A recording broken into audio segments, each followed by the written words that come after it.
नमस्कार बच्चों। आज के इस बोधि सत्र में हम अध्ययन करेंगे धागों के प्रकार या टाइप्स ऑफ यार्न।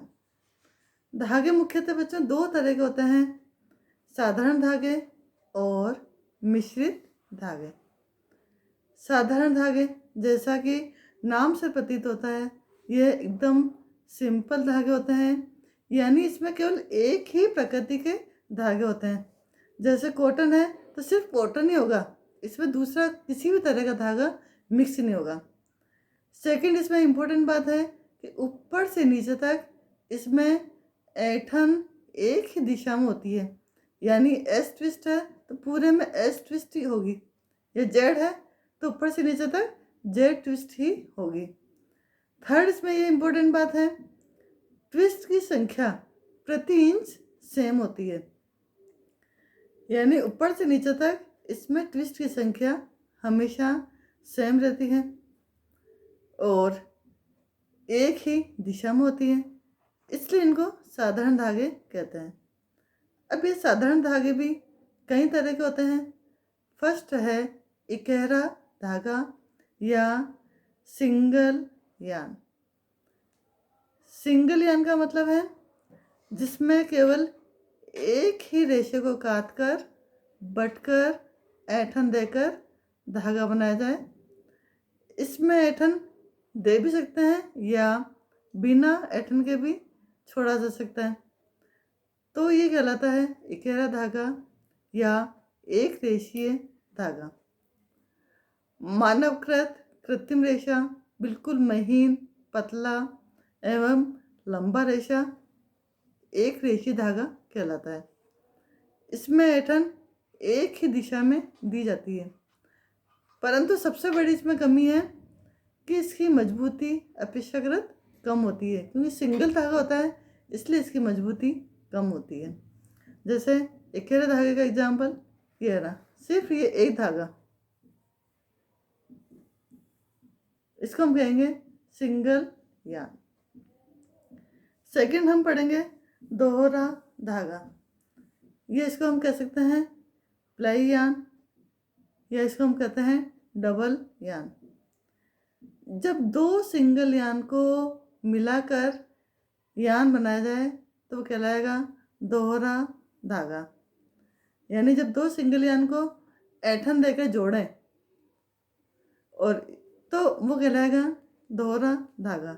जैसे एक सिंगल यार्न ये रहा, दूसरा सिंगल यार्न ये रहा, अब इन दोनों को मिलाकर हम ट्विस्ट दें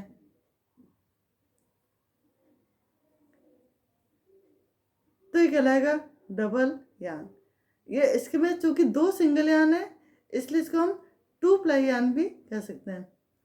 जितने सिंगल यार्न होंगे उतना प्लाई यार्न के नाम से जाना जाता है। जैसे यदि 3 सिंगल यार्न से बनाए तो इसको 3 प्लाई यार्न कहेंगे, 4 से बनाएंगे तो इसको 4 प्लाई यार्न कहेंगे। इसकी विशेषता ये होती है कि मजबूत बहुत अधिक होता है और दिखने में ये थोड़ा सा मोटा दिखाई देता है। इसमें ही है थर्ड है कोड यार्न या केबल यार्न। जब दो से अधिक प्लाई यार्न को आपस में मिलाया जाए और इसमें बटकर ऐंठन दें तो उससे के द्वारा बनता है कोड यार्न। सिलाई करने के धागे हमेशा कोड यार्न ही होते हैं, क्योंकि सिलाई करते समय हमें मजबूत धागे की आवश्यकता होती है, तो ये कोड यार्न बहुत अधिक मजबूत होता है। तो यानी जो साधारण धागे हैं 3 तरह के हो गए, सिंगल यार्न यानी इकहरा, प्लाई यार्न 2 सिंगल यार्न से मिलकर बनता है, कोड यार्न 2 या 2 से अधिक प्लाई यार्न से मिलकर जो बनेगा वो कहलाता है कोड यार्न। अब हम आगे अध्ययन करेंगे मिश्रित यार्न या कॉम्प्लेक्स यार्न। विभिन्न वर्गों के रेशों को एक साथ मिलाकर काटकर बटकर ऐंठन देकर विभिन्न प्रकार के धागे बनाए जाते हैं। इन्हीं को हम मिश्रित धागे कहते हैं। इनकी रचना गूढ़ और जटिल होती है। इसमें कई रंगों के रेशे को भी मिलाकर धागे का निर्माण किया जा सकता है। धागे की लंबाई, व्यास, आकार, प्रकार आदि में विभिन्नता हो सकती है। ऐंठन की मात्रा में विभिन्नता हो सकती है या ऐंठन की दिशा में विभिन्नता हो सकती है। ये कई बार इसमें बिना बटे भी छोड़ा जा सकता है। यानी इसमें मजबूती पर ध्यान नहीं दिया जाता है, बल्कि ये ध्यान दिया जाता है कि दिखने में वो अच्छा लगे। धागों को सुंदर और आकर्षक बनाने के लिए कई बार इसमें बेसिक धागे में दूसरे धागे से लूप बनाकर भी छोड़ दिए जाते हैं या दूसरे धागे से नोट्स बना दी जाती है, ताकि यान में परिवर्तन आ जाता है। मिश्रित धागे में अक्सर 3 धागों का प्रयोग किया जाता है। 3 धागे में एक तो होता है बेसिक यान या बेस, दूसरा होता है फैंसी यान जो कि बेस यान पर डिजाइन बनाता है, जैसे लूप बनाना या गांठें बनाना, इस तरह से। तीसरा होता है बाइंडर। ये बाइंडर बेस यान और जो फैंसी यान है उन दोनों को बांधे रखने का काम करता है, इसलिए इसको कहते हैं बाइंडर। ये जो मिश्रित धागे हैं ये सजावट की दृष्टि से ही या सुंदरता की दृष्टि से बनाए जाते हैं और यह मजबूत कम होते हैं, और यदि धुलाई के दौरान जब बिना बटे छोड़ दें तो वहाँ से बहुत जल्दी घिस जाता है। लेकिन फिर भी सुंदरता के इनमें बहुत इम्पोर्टेंट गुण होता है। मिश्रित धागे कई तरह के होते हैं। फर्स्ट हम पढ़ेंगे स्लब यान। स्लब यान का मतलब है एक निश्चित अंतराल के बाद उसमें ऐंठन देना, कुछ स्थान पर बिना ऐंठन के छोड़ना और कुछ स्थान पर ऐंठन देना। तो जहाँ पर बिना ऐंठन के छोड़ते हैं वहाँ पे वह फूला फूला सा दिखाई देता है, तो ये धागा दिखने में सुंदर और आकर्षक लगता है। इससे वस्त्र के सौंदर्य में वृद्धि होती है। लेकिन जहाँ जहाँ हमने बिना बटा छोड़ा है वो वाला हिस्सा धुलाई के दौरान बहुत जल्दी घिस जाता है या फट जाता है, जिससे कि वस्त्र भद्दे दिखाई देता है। अतः वस्त्र समय से पहले ही आउटडेटेड या हमारे लिए व्यर्थ हो जाता है। सेकंड इसमें पढ़ेंगे फ्लैग धागा। फ्लैग धागा भी स्लब धागा का ही एक रूपांतरित रूप है। इसमें एक धागा कम बटा हुआ अथवा बिना बटा हुआ रहता है। इस बिना बटे धागे पर दूसरा बटा हुआ धागा लपेट दिया जाता है, तो यह धागा देखने में अत्यंत सुंदर और आकर्षक लगता है, परंतु निर्बल और कमज़ोर होता है, क्योंकि नीचे का बिना बटा धागा एकदम कमज़ोर होता है, जो कि घिसावट के दौरान शीघ्रता से टूट जाता है। थर्ड इसमें है स्पाइरल यान या कॉर्क स्क्रू यान। 2 प्लाई या 2 से अधिक प्लाई वाले धागों को एक साथ मिलाकर इस प्रकार के धागे का निर्माण किया जाता है। इसमें धागे का व्यास, लंबाई और मोटाई में भिन्नता रहती है। इसमें एक ही धागा बिना ऐंठन का और दूसरा धागा अत्यधिक ऐंठन वाला रहता है। बिना ऐंठन वाले धागे पर अत्यधिक ऐंठन वाले धागा इतना कसकर लपेटा जाता है कि बिना ऐंठन वाला धागा दिखाई नहीं पड़ता। ये धागा भी देखने में अत्यंत सुंदर लगता है, परंतु लगातार प्रयोग करें इसको तो जो लहरदार घुमाव जो ऊपर की तरफ दिखाई दे रहे हैं वो जल्दी ही घिसकर फट जाता है और वस्त्र का टिकाऊपन और कार्य क्षमता इसमें कम हो जाती है। अतः यह भी केवल देखने में ही हमें ज़्यादा अच्छा लगता है। नेक्स्ट इसमें है रेटिन धागा या रेटिन यान। ये धागा भी काफ़ी प्रचलित है। वस्त्र उद्योग में इसको बहुत ज़्यादा काम में लिया जाता है। ये धागा भी स्पाइरल धागे का ही एक रूपांतरित रूप है। इसकी बटाई भी स्पाइरल धागे के समान ही होती है। इसमें भी एक बिना बटा ऐंठन युक्त धागा, दूसरा कसकर बटा हुआ ऐंठन युक्त धागे को लपेटा जाता है, परंतु धागे का निर्माण करते समय इस पर बीच बीच में फंदे से छोड़ दिए जाते हैं या लूप छोड़ दिए जाते हैं, और इन फंदों को फिर तीसरे धागे से यथास्थान बांधा जाता है। अब इसमें सबसे बड़ी कमी है कि वस्त्र में ये फंदे उलझते हैं, तो इन फंदों का आकार बिगड़ जाता है और वस्त्र अपनी सुंदरता को खो देता है। नेक्स्ट है लूप यान। इस प्रकार के फैंसी धागे में दो या दो से अधिक धागों में मिलाकर खिंचाव देकर बनाया जाता है। इसमें भी एक धागा तो बेस होता है या आधार होता है और दूसरे धागे से निश्चित दूरी पर इसमें फंदे बना दिए जाते हैं और लूप बने होने के कारण ये भी बहुत आकर्षक दिखता है।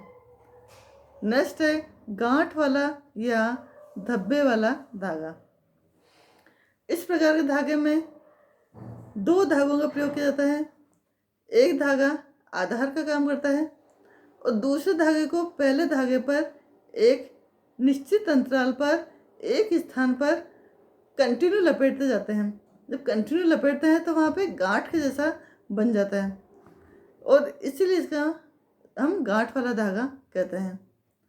इसमें पूरे यान का जो व्यास है वो अनियमित होता है और कई बार इन गांठों को अलग कलर में रंगा जाता है तो ये और अधिक आकर्षक लगता है।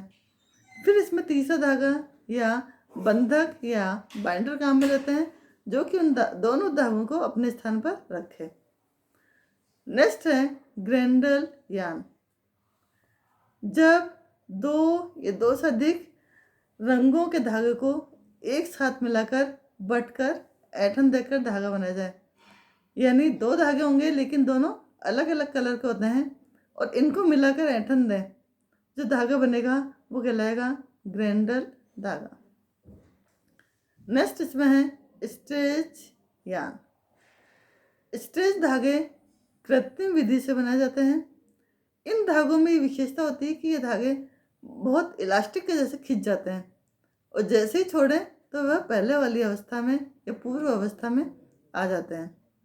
ये धागे ताप सुनम्य यानी थर्मोप्लास्टिक होते हैं। एक निश्चित तापक्रम पर इनका रूप, आकार, स्थिति, आकृति आदि को निर्धारित कर दिया जाता है। इस निश्चित तापक्रम पर वस्त्र को धोने, रगड़ने, सुखाने, लटकाने, फैलाने आदि से कोई हानिकारक प्रभाव नहीं पड़ता, परंतु इससे अत्यधिक तापक्रम पर ये धागे पिघल जाते हैं और इसका आकार बिगड़ जाता है। ऐसे धागों को रासायनिक विधियों से संश्लेषित करके बनाए जाते हैं, अतः इन्हें संश्लेषित धागा या सिंथेटिक यान भी कहते हैं। इन्हें विभिन्न आकारों में जैसे लूपदार, घुंघराले, मुड़े हुए, गांठ वाले, स्पाइरल, धब्बे वाले आदि कई तरह से बनाए जा सकते हैं। इनसे यान से जो कपड़ा बनता है उसकी विशेषता होती है कि इसमें फिटिंग प्रॉब्लम नहीं आती, क्योंकि ये कपड़े स्ट्रेचेबल होते हैं। स्ट्रेचेबल होने के कारण ये फ्री साइज होती है। तो यह आज के जो व्यस्तम जो समय चल रहा है उसके लिए बहुत अप्रोप्रिएट होते हैं। सफ़र के लिए हमारे लिए कंफर्टेबल होते हैं क्योंकि इसमें सल नहीं पड़ते, धुलाई करने की आवश्यकता कम पड़ती है, गंदे भी कम होते हैं इसलिए। नेक्स्ट है बनावटी धागा या टेक्सचर्ड यान।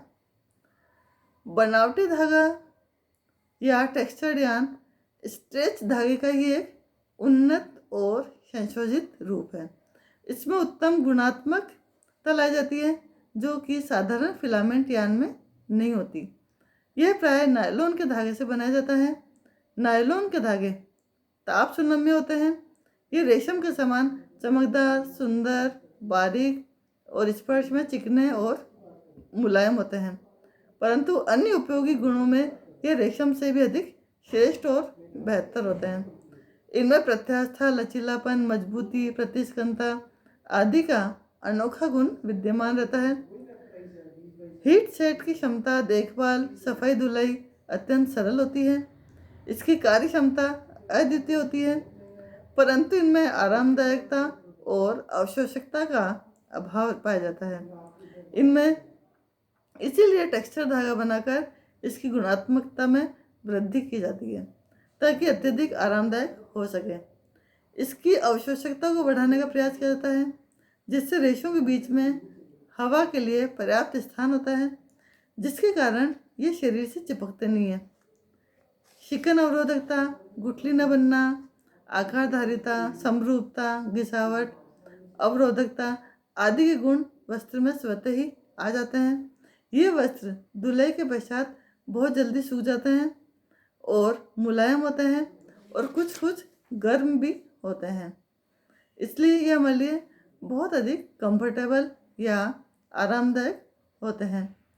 ये कई तरह के होते हैं, जैसे टेक्सचर्ड यान, स्ट्रेच यान, बल्क यान, क्रिम्प यान, लेटेक्स यान, नोवेल्टी यान आदि। इस तरह से ये धागों के प्रकार वाला चैप्टर यहीं समाप्त होता है। धन्यवाद।